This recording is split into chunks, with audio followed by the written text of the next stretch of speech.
ഇന്ന് നമുക്ക് വളരെ കുറച്ച് ഇൻഗ്രീഡിയൻസ് വെച്ചിട്ട് എളുപ്പത്തിൽ തയ്യാറാക്കിയെടുക്കാൻ പറ്റുന്ന നല്ലൊരു മധുര പലഹാരത്തിൻ്റെ റെസിപ്പി പറഞ്ഞുതരാം. ഇതിൻ്റെ പേര് പോലെ തന്നെയാണ് ഈ സ്നാക്കും, വളരെ മനോഹരമാണ്. പിന്നെ ഇന്നത്തെ വീഡിയോയിൽ കുറച്ച് പ്രശ്നങ്ങളൊക്കെ ഉണ്ടായിരിക്കും കേട്ടോ, അതൊന്ന് ക്ഷമിക്കണേ. കാരണം എന്താണെന്ന് ഞാൻ വഴിയേ പറഞ്ഞു തരാം. നമുക്കൊരു പാത്രത്തിലേക്ക് 1/2 കപ്പ് ചെറുപയർ പരിപ്പ് എടുത്തിട്ടുണ്ട്, പിന്നെ 1/4 കപ്പ് പച്ചരി. 1/2 കപ്പ് ചെറുപയർ പരിപ്പിന് 1/4 കപ്പ് പച്ചരിയാണേ. ഇത് രണ്ടും കൂടി കുറച്ച് വെള്ളം ഒഴിച്ചിട്ട് നന്നായിട്ട് കഴുകിയെടുക്കണം. ഒരു 2-3 വെള്ളം കഴുകിയതിന് ശേഷം നമുക്ക് കുറച്ച് വെള്ളം കൂടി ഒഴിച്ചിട്ട് സോക്ക് ചെയ്യാനായിട്ട് വെക്കണം. ഞാനിതിങ്ങനെ കഴുകിക്കൊണ്ടിരുന്നപ്പോഴാണ് എൻ്റെ കൈയുടെ കാര്യം ഞാൻ ശ്രദ്ധിക്കുന്നത്. കൈ മുഴുവനായിട്ടും കണ്ടില്ലേ, കറുത്ത പാടുകൾ. ഈ എണ്ണ തെറിച്ചതാണ്. ചോളം കൊണ്ടൊരു ബജി ഉണ്ടാക്കി, അത്ര മാത്രമേ എനിക്ക് ഓർമ്മയുള്ളൂ. എൻ്റെ നെറ്റിയിലും കയ്യിലും മൊത്തത്തിൽ പൊള്ളലിൻ്റെ പാടുകളാണ്. ചെറുപയർ പരിപ്പും അരിയും കൂടി കഴുകിയത് കുതിർത്ത് വെച്ചിട്ടുണ്ടേ. കുതിർത്തൊരു കുറഞ്ഞത് 3 മണിക്കൂറെങ്കിലും ഇരിക്കണം. ഇതിപ്പോൾ ഒരു 4 മണിക്കൂറോളം ഇരുന്നിട്ടുണ്ട്. ഇതിനെ നമുക്ക് അതിൻ്റെ വെള്ളം കളഞ്ഞിട്ട് ഊറ്റിയെടുക്കാവുന്നതാണ്. ഊറ്റിയെടുത്തതിന് ശേഷം ഒരു മിക്സിയുടെ ജാറിലേക്ക് ചേർത്ത് കൊടുക്കാം. നിങ്ങൾക്ക് വെള്ളം ചേർക്കാതെ അരച്ചെടുക്കാൻ പറ്റുമെങ്കിൽ അതാണ് കേട്ടോ ഏറ്റവും നല്ലത്. നമ്മുടെ സുജാത ചേച്ചിയൊക്കെ ആണെങ്കിൽ നന്നായിട്ട് വെള്ളമില്ലാതെ അരച്ച് തരും. ഇത് പ്രീതി ചേച്ചി അത്രയ്ക്കങ്ങ് വെള്ളമില്ലാതെ അരക്കില്ല. പിന്നെ ആദ്യം ഞാൻ ചെറുതായിട്ടൊന്ന് ക്രഷ് ചെയ്തതിന് ശേഷം പിന്നെ അതിലേക്ക് കുറച്ച് വെള്ളം ഒഴിച്ചൊന്ന് അരച്ചെടുക്കുന്നുണ്ട്. ഒരുപാട് വെള്ളം ഒഴിക്കാനേ പാടില്ല. ഒരു 2-3 ടേബിൾ സ്പൂൺ വെള്ളം ഒഴിച്ചിട്ട് നല്ല സോഫ്റ്റാക്കി അരച്ചെടുക്കണം. വെള്ളം കൂടി പോകാനേ പാടില്ല. വെള്ളം ശ്രദ്ധിച്ചോളുക. വളരെ കുറച്ച് വീതം ഒഴിച്ചൊഴിച്ച് വേണം അരച്ചെടുക്കാനായിട്ട്. ഇതാ നല്ല സോഫ്റ്റായിട്ട് അരഞ്ഞു കിട്ടിയിട്ടുണ്ട്. നമുക്കിനി ഇതിനെ ഒരു ബൗളിലേക്ക് മാറ്റി കൊടുക്കാം. എത്രത്തോളം വെള്ളം കുറച്ച് അരച്ചെടുക്കാൻ പറ്റുമോ അത്രത്തോളം നല്ലതാണേ. പിന്നെ നമ്മുടെ മിക്സിയിലൊക്കെ വെള്ളം ചേർക്കാതെ അരയ്ക്കുക എന്നുള്ളത് ഭയങ്കര ബുദ്ധിമുട്ടാണ്.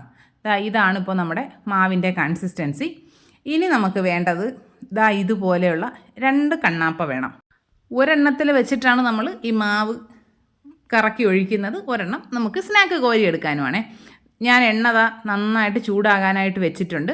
എണ്ണ ചൂടായതിന് ശേഷം നമ്മുടെ വലിയ ഒരു കണ്ണാപ്പ വയ്ക്കുക. അതിന് മുകളിലേക്ക് ഈ ബാറ്റർ കുറച്ചൊഴിച്ചതിന് ശേഷം ഇതുപോലെ കറക്കി എടുക്കുക. ദോശ വരത്തില്ലേ, അതുപോലെ എടുക്കുക. ഈ വീഴുന്ന മാവിൻ്റെ എല്ലാം ഷേപ്പ് എന്താണെന്നറിയോ? ഈ വാങ്ങുന്ന പൊരി ഉണ്ടല്ലോ, പൊരി പോലെ ആണ് അതിൻ്റെ ഷേപ്പ് കിട്ടുക. കുറച്ചുകൂടി പരന്നൊരു പാത്രത്തിലാണ് ചെയ്യുന്നതെങ്കിൽ ഇത്രയും കഷ്ടപ്പാടുണ്ടാവില്ല. കാരണം ഇതെല്ലാം ഇങ്ങനെ വിട്ട് തന്നെ കിടന്നോളും. ഇതിപ്പോൾ എല്ലാവരും കൂടി ഒരു സ്ഥലത്താണ്. പിന്നെ നമുക്ക് അവരെ തിരിച്ചിട്ട് നമ്മുടെ ഈ കണ്ണാപ്പ വെച്ചിട്ട് തന്നെ നന്നായിട്ടൊന്ന് പ്രസ് ചെയ്ത് കൊടുക്കുമ്പോൾ അവരെല്ലാവരും ഇങ്ങനെ വിട്ട് പോരും.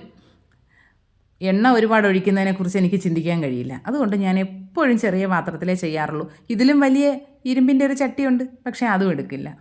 എന്ത് ചെയ്യാനാണല്ലേ. ഇപ്പോൾ നമുക്കിതിനെ തിരിച്ച് മറിച്ചുമൊക്കെ ഇട്ട് നല്ലൊരു ഗോൾഡൻ കളറാക്കി എടുക്കണം. ഒരുപാട് ഫ്ലെയിം അങ്ങ് കൂട്ടി വെക്കേണ്ട. മീഡിയം ഫ്ലെയിമിൽ വെച്ചിരുന്നിട്ട് നല്ലതുപോലെ കറുമുറുന്നാക്കി എടുക്കണം. ഞാനിപ്പോൾ ആദ്യം വളരെ കുറച്ചേ ഇട്ടിട്ടുള്ളൂ. അത് നമ്മൾ ടെസ്റ്റ് ഡോസ് ആകുമ്പോൾ വളരെ കുറച്ചല്ലേ പാടുള്ളൂ. ഇപ്പോൾ ഏകദേശം നമ്മുടെ സ്നാക്ക് ഗോൾഡൻ കളറായി വരുന്നുണ്ട്. പിന്നെ എണ്ണയിൽ ഫ്രൈ ചെയ്യുന്നതാകുമ്പോൾ കോരി വെച്ച് കഴിഞ്ഞാൽ കുറച്ചുകൂടി ഒന്ന് മൊരിഞ്ഞ് കിട്ടുമെന്നുള്ളത് കൊണ്ട് ഒരുപാടങ്ങ് ഗോൾഡൻ കളറാക്കി എടുക്കരുത്. ഈ സാധനം ഇങ്ങനെ തിന്നാൻ ഒരു ടേസ്റ്റും ഉണ്ടാവില്ല. നമുക്കിതിൽ വേറെ കുറച്ച് പരിപാടികളൂടെ ഉണ്ട്. അതിന് മുൻപ് നമുക്കിത് മുഴുവനായിട്ടും തന്നെ ഇതുപോലെ പൊരിച്ച് കോരിയെടുക്കാം. എൻ്റെ വീഡിയോയിൽ ചെറിയ പ്രശ്നങ്ങളുടെ കാര്യം ഞാൻ പറഞ്ഞില്ലേ. എൻ്റെ ട്രൈപോഡൊന്ന് തറയെ വീണു. ഇതുപോലെ ഈ ഫോൺ വെക്കുന്ന ഹോൾഡർ ഉണ്ടല്ലോ, അത് പൊട്ടിപ്പോയി.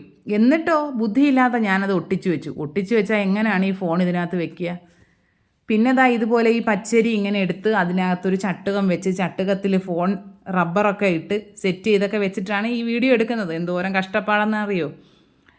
ഇനി നമുക്ക് തിരിച്ച് സ്നാക്കിലേക്ക് തന്നെ വരാം. നമ്മുടെ ഈ സ്നാക്കിന് ഇനി തിന്നാൻ ടേസ്റ്റ് വേണമെങ്കിൽ കുറച്ച് മിനുക്ക് പരിപാടികളൂടെ ഉണ്ടേ. അതിനായിട്ട് നമുക്ക് ഒരു 1/2 കപ്പ് ശർക്കര എടുക്കാം. പൊടിച്ച ശർക്കരയാണ്. ഞാനിപ്പോൾ കരിപ്പട്ടിയാണ് എടുത്തിരിക്കുന്നത്. അതാണ് ഇത്രയും കളറ്. കരിപ്പട്ടി 1/2 കപ്പ് എടുത്തിട്ടുണ്ട്. അതിലേക്കൊരു 1/4 കപ്പ് വെള്ളം കൂടി ചേർത്തിട്ട് നന്നായിട്ട് അലിയിച്ചെടുക്കണം.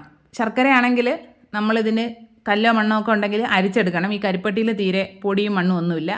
നന്നായിട്ട് ഇതൊന്ന് അലിയിച്ച് ഒരു ഒറ്റനൂൽ പരുവം ആവുമ്പോൾ നമുക്ക് ഇതിലേക്ക് നമ്മുടെ സ്നാക്ക് ഇട്ട് കൊടുക്കാം. ഇപ്പോൾ ഒറ്റനൂൽ പരുവമായിട്ടുണ്ട്. ഇനി ഇതിലേക്ക് നമ്മൾ നേരത്തെ ഫ്രൈ ചെയ്ത് വെച്ചിരിക്കുന്നത് മുഴുവനായിട്ടും ചേർത്ത് കൊടുക്കാം. വലിയ കഷ്ണങ്ങളൊക്കെ ഉണ്ടെങ്കിൽ ഒന്ന് പൊടിച്ച് കൊടുക്കുക. ഞാൻ ഒരു കയ്യിൽ ചട്ടുകത്തിൽ ഫോണും വെച്ചിട്ടാണ് ഈ ചെയ്യുന്നത്. അതുകൊണ്ടാണ് ഇത്രയും ഷെയ്ക്ക് ആവുന്നത് കേട്ടോ. ട്രൈപോഡിലെ ആ ഫോൺ ഹോൾഡർ ഞാൻ ഓർഡർ ചെയ്തിട്ടുണ്ട്, അത് വന്നെങ്കിലല്ലേ പറ്റുള്ളൂ. എന്ത് ചെയ്യാനാണ്. ഇതാ ഇപ്പോൾ കുറച്ച് നന്നായിട്ടൊന്ന് മിക്സ് ചെയ്തതിന് ശേഷം നമുക്കിതിലേക്ക് നെയ്യിൽ വറുത്ത് വെച്ചിരിക്കുന്ന തേങ്ങാക്കൊത്ത് ചേർത്ത് കൊടുക്കുന്നുണ്ട്. ഞാനിപ്പോൾ കുറച്ച് തേങ്ങാക്കൊത്തേ ചേർക്കുന്നുള്ളൂ. നിങ്ങൾക്ക് വേണമെങ്കിൽ തേങ്ങാക്കൊത്ത് കുറച്ചുകൂടി ചേർക്കാം. ഭയങ്കര ടേസ്റ്റാണ് ആ തേങ്ങ കടിക്കുമ്പോഴേ. ഇനി ഇതിലേക്ക് ചുക്കും ഏലക്കായും കൂടെ ചേർത്ത് പൊടിച്ച പൊടിയാണേ 1 ടീസ്പൂൺ ഞാൻ ചേർത്ത് കൊടുക്കുന്നുണ്ട്. അതും കൂടി ചേർത്തതിന് ശേഷം നല്ലതുപോലെ മിക്സ് ചെയ്തെടുക്കണം. നല്ലതുപോലെ മിക്സ് ചെയ്തതിന് ശേഷം ഇതിലേക്കൊരു ഫൈനൽ ടച്ചപ്പ് എന്നോണം ഒരു 2 ടേബിൾ സ്പൂണോളം പഞ്ചസാര ഇതിന് മുകളിലേക്ക് ചേർത്ത് കൊടുക്കുക. ഞാനിപ്പോൾ ബ്രൗൺ ഷുഗറാണ് ചേർക്കുന്നത്, വൈറ്റ് ഷുഗർ ആണെങ്കിലും ചേർക്കാവുന്നതാണ്. അതും കൂടി ചേർത്തിട്ട് നല്ലതുപോലെ മിക്സ് ചെയ്തെടുക്കുമ്പോൾ നമ്മുടെ മനോഹരം റെഡിയായി കിട്ടും. കുറച്ചുകൂടി ഒരു നനവിൽ വേണം പഞ്ചസാര ചേർക്കാൻ, അപ്പോഴാണ് ഈ പഞ്ചസാര മുഴുവനായിട്ടും ഇതിലിങ്ങനെ പറ്റിപ്പിടിച്ചിരിക്കുക. ഇതാ നമ്മുടെ മനോഹരം റെഡി ആയിട്ടുണ്ട്. അടിപൊളി ടേസ്റ്റാണ് കഴിക്കാനേ, നല്ല കറുമുറുന്നിരിക്കും. സ്കൂള് വിട്ട് വരുമ്പോഴേ നമുക്ക് വേണ്ടി എന്തോ പോയി അധ്വാനിച്ചിട്ട് വരുന്ന ആ ഒരു എക്സ്പ്രഷനിലായിരിക്കും മക്കൾ വരുന്നത്. അപ്പോൾ എന്തേലുമൊക്കെ വെറൈറ്റികൾ ഉണ്ടാക്കി വെച്ചില്ല എങ്കിൽ തീർന്നതും തന്നെ.